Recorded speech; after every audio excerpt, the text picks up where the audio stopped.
సమావేశంలో చేరినటువంటి మిత్రులకు కూడా అందరికీ పేరు పేరున వందనం. చాలాసేపు నేను కూడా ఇక్కడ మీటింగ్లో కూర్చొని మీ అందరి అభిప్రాయాలు ఉన్న దాదాపు 2.5 గంటలు సమావేశం. 2.5 గంటల్లో 3 ప్రధాన అంశాలు ముందుకొచ్చినాయి. ఒకటి హెల్త్ కమిషన్ ప్రతిపాదన, విద్యా కమిషన్ మాదిరిగా ఫార్మర్స్ వెల్ఫేర్ కమిషన్ మాదిరిగా ఇది కూడా ఉండాలి. నాది ఆలోచన బాగుంది, కానీ ఒక చిన్న విజ్ఞప్తి ఏంటంటే ఒక చిన్న కాన్సెప్ట్ నోట్ తయారు చేయాలి. దాన్ని మనం గవర్నమెంట్లో లాబీ చేయడానికి అవకాశం ఉంది. తప్పకుండా అందరం కలిసి దాని ఏర్పాటుకు ప్రయత్నం చేద్దాం. కమిషన్ వల్ల ఒక లాభం ఏం జరిగిందంటే విద్యా కమిషన్ ఏర్పాటు వల్ల బయట విద్యారంగంలో పనిచేస్తున్నటువంటి వాళ్ళకి ప్రభుత్వానికి మధ్యన అదొక బ్రిడ్జ్ లాగా పనిచేస్తుంది. సో కంటిన్యూస్గా ఇక్కడ ఆలోచనలు ప్రభుత్వం దృష్టికి తీసుకువెళ్ళటానికి అక్కడ కమిటెడ్ వ్యక్తులు ఉన్నారు కాబట్టి అది ఆ ప్రయత్నం కూడా అది సులభ సాధ్యమవుతుంది. ఆ ప్రయత్నం ఒకటి చేయవచ్చు. ఆలోచన సీరియస్గా ముందుకు ఐఎంఏ అదేవిధంగా మెడికల్ కౌన్సిల్ వారు అందరం కలిస్తే, జూనియర్ డాక్టర్లు అందరం కలిస్తే ఇది సీరియస్గా దీన్ని ముందుకు తీసుకెళ్లే ప్రయత్నం చేద్దాం. ఇంకొక మాట మీరు ఏమన్నారంటే ఎమ్మెల్సీ ఒక కోట డాక్టర్లు కూడా ఉండాలని. ఏ కారణం చేతనో కానీ రాజ్యాంగ నిర్మాతలు వాళ్ళు టీచర్లు గ్రాడ్యుయేట్స్ మాత్రమే అవకాశం వచ్చింది. మరి అప్పుడు పరిస్థితులు ఏంటో ఆ చర్చలు నేను ఎప్పుడూ చూడలేదు. రాజ్యాంగ సభలో జరిగిన చర్చలు వాళ్ళకు తప్ప 171 ఆర్టికల్ ప్రకారం ఇతరులకు అవకాశం లేదు. టీచర్లలో కూడా హై స్కూల్ టీచర్లకే, మళ్ళీ ప్రైమరీ స్కూల్ టీచర్లకు ఓటు లేదు. వాళ్ళు ఇప్పుడు అడుగుతున్నారు మాకు కూడా ఓటు ఇవ్వమని. కానీ అది రాజ్యాంగ సవరణ ద్వారా మాత్రమే అది సాధ్యమవుతుంది. దాని గురించి ఏదన్నా కొంత చర్చ ప్రారంభమైనప్పుడు మనం దాన్ని ఒక ప్రతిపాదన ముందుకు తీసుకెళ్లాల్సి ఉంటుంది. ఆ చర్చ రీఓపెన్ అయితే అప్పుడు అందులో మనకి ఏదన్నా మన ప్రతిపాదన ముందు పెట్టడానికి ఒక అవకాశం కలుగుతుంది. అది ఇప్పట్లో అంత సులభ సాధ్యమని నేను అనుకోవటం లేదు. కొంచెం కష్టమైన పని అది. సమయం ఇచ్చినప్పుడల్లా మాట్లాడటం తప్ప కానీ ఇప్పటికిప్పుడు అది సాధ్యమవుతుందని అయితే నేను అనుకోవటం. ఇక మూడవది అందరం కలిసి మాట్లాడుతున్నది ప్రజారోగ్య వ్యవస్థ మీదనే మాట్లాడుతున్నామని నేను అనుకుంటున్నాను. ఆర్ఎంపీల మీద చర్చ నేను అనుకోవటం లేదు. ఇది ప్రజారోగ్య వ్యవస్థ మీద ఒక చర్చ జరుగుతుంది. అందరూ కూడా ఏమంటున్నారంటే ఈ ప్రజారోగ్య వ్యవస్థ లో కీలకమైన పాత్ర డాక్టర్లదే కావాలి. కీలకమైన పాత్ర కాదు, ఏకైక పాత్ర డాక్టర్లదే కావాలని మనం కోరుకోవటము తప్పులేదు. అది ఆచరణ సాధ్యం కావాలని నేను కూడా బలంగా మీతో పాటు డిమాండ్ చేస్తాను. కానీ చాలా కీలకం ఏంటంటే ఇప్పుడు వాస్తవ పరిస్థితి అట్లా అంతరం ఉంది. మన ఆశకి వాస్తవ పరిస్థితికి అంతరం ఉంది. రకరకాలైనటువంటి వ్యక్తులు వైద్యం అయితే అందిస్తున్నారు. మరి భూత వైద్యం చేసే వాళ్ళని కూడా ఒప్పుకుంటారా అని మీరు అడగచ్చు. ఎట్టి పరిస్థితుల్లో ఒప్పుకో.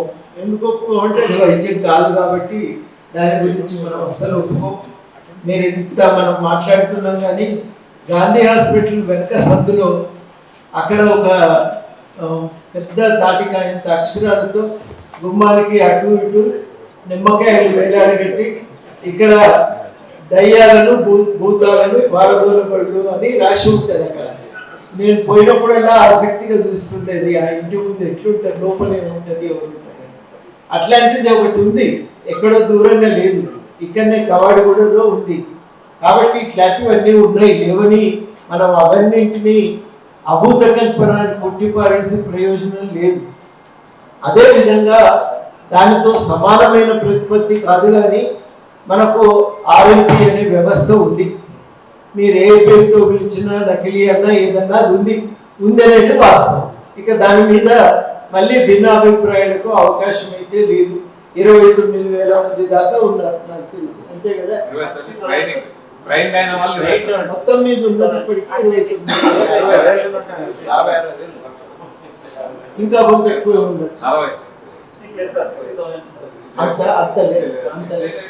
లేదు 40,000 ఉన్నారు.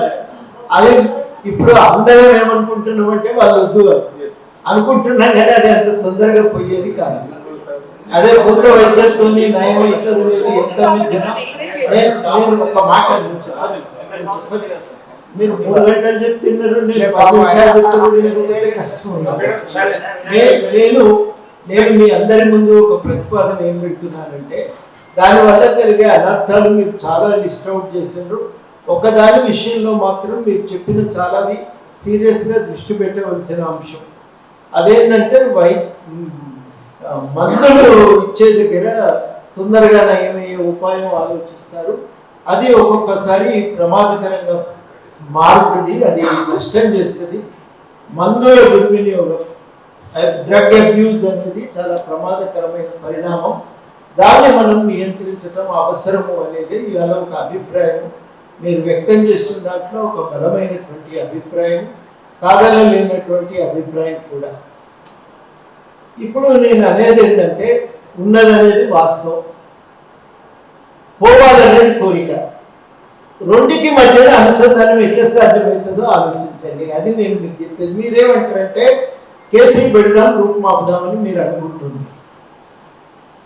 చిన్నప్పుడు మాకు కన్నవీరన్ గారు మీటింగులు చెప్తుండేది, నల్లుల యంత్రం అని అమెరికాలో ఒకరు ప్రకటన చేస్తే, అమెరికాలో నల్లులు బాగుంటాయి, $1 అన్నాడు. అంటే ప్రతి ఒక్కరు ఎగబడి కొనుక్కుంటే ఇంతకు దాంట్లో ఏముందంటే, ఒక గుండ్రటి రాయి, ఒక బల్లపరుపు రాయి, నల్లులను బల్లపరుపు రాయి మీద పెట్టి గుండ్రటి రాయితో కొట్టి సంపగలరు అని రాసింది. ఎన్నడు కావాలి నల్లులు? నేను మీకు కూడా చెప్పేది ఏంటంటే, మీరు ఎన్ని దాడులైనా చేయండి, ఎన్ని కేసులైనా పెట్టండి, అది రూపుమాపటం అంత సులభ సాధ్యమైన విషయం కాదు. నేను ఒక ప్రాక్టికల్గా ఒక ఆలోచించి మీ ముందు ప్రతిపాదన పెడుతున్నాను. అది కరెక్ట్ కాదని మీకు అనిపిస్తే, ఎందుకంటే వైద్యం నాకంటే ఎక్కువ మీకు తెలుసు. మీ ముందు నేను కుప్పిగంతు వేసి కూడా ప్రయోజనం లేదు. నాకు తెలుసు అనుకొని ఎగరకపోతే అది నష్టం చేస్తుంది, సమాజానికి నష్టం చేస్తుంది. కాబట్టి నేను బాగా ఆలోచించి చేసే ప్రతిపాదన ఏంటంటే, ఎక్కడో ఒక దగ్గర దాన్ని కట్టడి చేయడానికి, నియంత్రించడానికి ప్రయత్నం అయితే జరగాలి. మేము బాగా ఆలోచించి చేసిన ఒక నిర్ణయం, డాక్టర్స్ ప్రతిపాదన మేరకే కొంత ట్రైనింగ్ ఇవ్వండి, స్పష్టత ఇవ్వండి, పారామెడికల్ బోర్డు పరిధిలోకి వాళ్ళని తీసుకురండి, ఆ పారామెడికల్ బోర్డు ద్వారా నియంత్రించే ప్రయత్నం చేయండి అనేది ఒక సూచన చేస్తున్నాం. అది దుర్వినియోగం అయితే లేదా, వ్యవస్థ బాగుందా, దాని అవలక్షణాలు ఎన్నున్నాయో మాకెంత తెలుసు, మీకు అంతకంటే ఒక 10 ఎక్కువనే తెలుసు, కానీ అంతకంటే తక్కువ అయితే ఉండవు. తప్పకుండా చాలా సమస్యలు ఉన్నాయి దాంట్లో. అది కంప్లీట్గా పర్ఫెక్ట్ వ్యవస్థ అని నేనేం చెప్తలేను దాన్ని, కానీ ఉన్నదైతే వాస్తవం. You can't wish it. అది రేపు పొద్దున్న లేచినాక అది లేకపోతే బాగుండని అనుకుంటే పోయేది కాదు కదా, ఉన్నది. కానీ ఓట్ల కోసం ఏది మీకు చెప్పినా అవన్నీ సెకండరీ విషయాలు, దానివల్ల జరగట్లేదు. గ్రామంలో వాళ్ళ దగ్గరికి పోతున్నారు, వాళ్ళు వైద్యం చేస్తున్నారు. ఈ వైద్యం సరిగ్గా పోవాలి అని అంటే మరి మన దగ్గర ఆశా వర్కర్లు లేరా? ఉన్నారు కదా, నర్సింగ్ సిస్టమ్ కూడా ఒకటి ఉంది కదా, ఏదో ఒక రకంగా వాళ్ళు కూడా కొంత వైద్యం చేస్తూనే ఉన్నారు కదా. ఇంతమంది ఎన్ని చేస్తున్నప్పుడు వాళ్ళకు మీరు క్రమశిక్షణలో పెట్టే ప్రయత్నం చేయటమే ఇప్పటికీ ఉపయోగకరమైనటువంటి పద్ధతి. ట్రైనింగ్ ఇవ్వండి, ఎంత మెడిసిన్స్ వాడాలి, ఏం వాడాలి, ఎంత మించిపోవటానికి వీల్లేదు అనేది స్పష్టంగా ప్రకటించండి. దాన్ని నియంత్రించడానికి పారామెడికల్ బోర్డు ఒక దాన్ని ఏర్పాటు చేయండి. ఆ బాధ్యతను ప్రధానంగా ప్రభుత్వం మీదనే ఉంచగలిగితే, పారామెడికల్ బోర్డు నియంత్రణలోకి తేగలిగితే ఉపయోగకరంగా ఉంటుందని చెప్పి, దానికి ఇంకా ఏమైనా చట్టపరమైనటువంటి చర్యలు కూడా సాధ్యమంటే అది కూడా మనం ఆలోచించగలిగితే ఉపయోగకరంగా ఉంటుందని చెప్పి నేను చెప్తున్నాను. నేను చెప్పేది ఒక వాస్తవికమైన దృక్పథంతో, ప్రాక్టికల్గా ప్రాగ్మాటిక్గా ఆలోచించి చూసినప్పుడు ఇది తప్ప మనకి ఇంకొక మార్గం లేదు. ఆ రోజు రాజశేఖర రెడ్డి గారు నిర్ణయం తీసుకున్నప్పుడు అప్పటికి వైద్యం లేదనో ఇంకో కారణంతోనో చేయలేదు. ఈ వ్యవస్థకు దీన్ని ఒక పద్ధతిలో నడపడానికి, ఉన్న మెడికల్ వ్యవస్థకి దాన్ని అనుసంధానం చేయడానికి అది తప్ప ఇంకొక మార్గం లేదు. ఇవాళ లేదా మొత్తం నర్సింగ్ హోమ్లు అన్నిటికీ మనకు నచ్చినా నచ్చకపోయినా ఆరోగ్యంతో అనుసంధానమై ఉన్నాయి, లేవా? ఉన్నాయి. ప్రతి హాస్పిటల్లో ఆరోగ్యాలతో అనుసంధానమై ఉంది, ప్రతి రకంగా డాక్టర్లతో ఆరోగ్యాలు అనుసంధానమై ఉన్నారు. ఉన్నది వాస్తవమైనప్పుడు లేదని మనం ఎంత ముట్టుకుంటే ఏం లాభం? పోవాలంటే పోతుంది అంటే పోయేది కాదు. అది రుగ్మత ఈ మెడికల్ వ్యవస్థలో ఉన్న పరిమితుల నుంచేనండి. మెడికల్ వ్యవస్థలో ఉన్నటువంటి దీనికి ఇంకా విస్తరించకపోవటం వల్లనే అనుకోండి. మీరు ఏ రకమైన పరిభాష వాడినా మంచిదే, కానీ ఆ పరిమితుల నుంచి పుట్టినటువంటిది రెండు మార్గాలు ఉంటాయి. మొదటి మార్గము, ఈ మెడికల్ వ్యవస్థను క్రమంగా విస్తరించుకుంటూ పోవాలి. ఆ విస్తరించడం మనం అనుకున్నంత సులభం కాకపోయినా ఆ పని ఒకటి సీరియస్గా జరగాలి. రెండవది చాలా కీలకం ఏంటంటే దాన్ని ఒక సైంటిఫిక్ మెథడ్లోనే మీరు అనుసంధానం చేసుకోవాలి. ఈ రెండు కూడా జరగక తప్పదని చెప్పి నేను భావిస్తూ ఉన్నా. నేను తప్పైనా ఉన్న వాస్తవం మీకు చెప్తున్నా. ఇది నచ్చకపోతే రుచించకపోవచ్చు, కానీ ఈ లైఫ్స్లో మీరైతే ఆలోచించక తప్పదని మాత్రం నేను గట్టిగా చెప్పగలను. ఆలోచించండి, మీరు అందరూ ఆలోచించండి. మీ కమిట్మెంట్ నేను అప్రిషియేట్ చేస్తున్నాను. మీకు వైద్య వ్యవస్థను పెంపొందించాలనేటువంటి దాని మీద మీకున్న శ్రద్ధను నేను తప్పకుండా అప్రిషియేట్ చేస్తుంది. మేడం చెప్పింది ఈ చర్మ వ్యాధులు ఎట్లా ప్రబలిపోతున్నాయి, అది కొత్త వ్యాధులకు ఎట్లా దారితీస్తుంది అని. జరుగుతుందనేది వాస్తవమైనప్పుడు దాన్ని ఎట్లా నియంత్రించాలనేది ఆలోచించమని చెప్తున్నాను మీకు.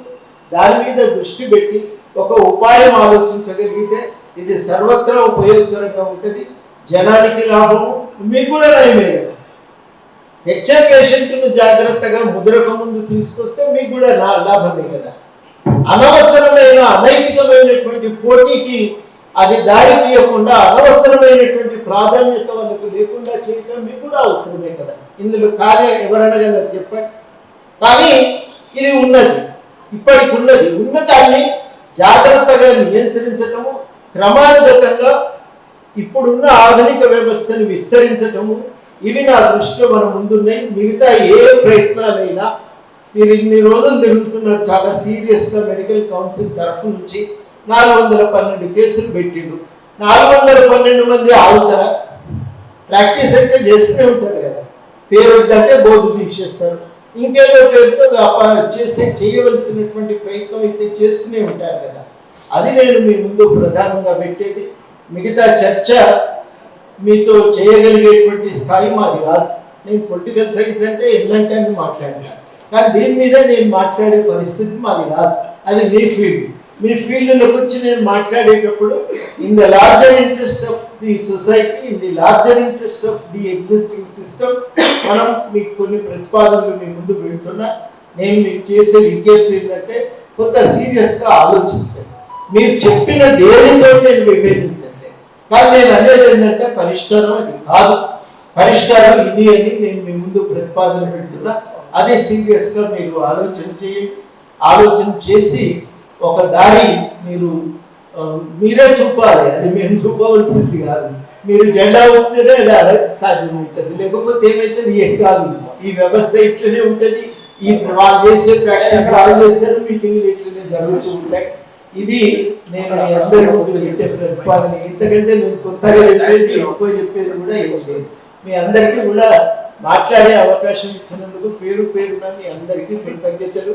ఎవరి ఓట్ల కోసమో దేనికోసమో ఆశపడి వచ్చిన వాళ్ళని కాదు. ఇక్కడ వ్యవస్థ ఉంది, ఆ వ్యవస్థను సంస్కరించుకుందాం, కొనసాగించుకుందాం అనేది మాత్రమే మా ఆలోచన గమనించవలసిందిగా కోరుతున్నాను. సరే.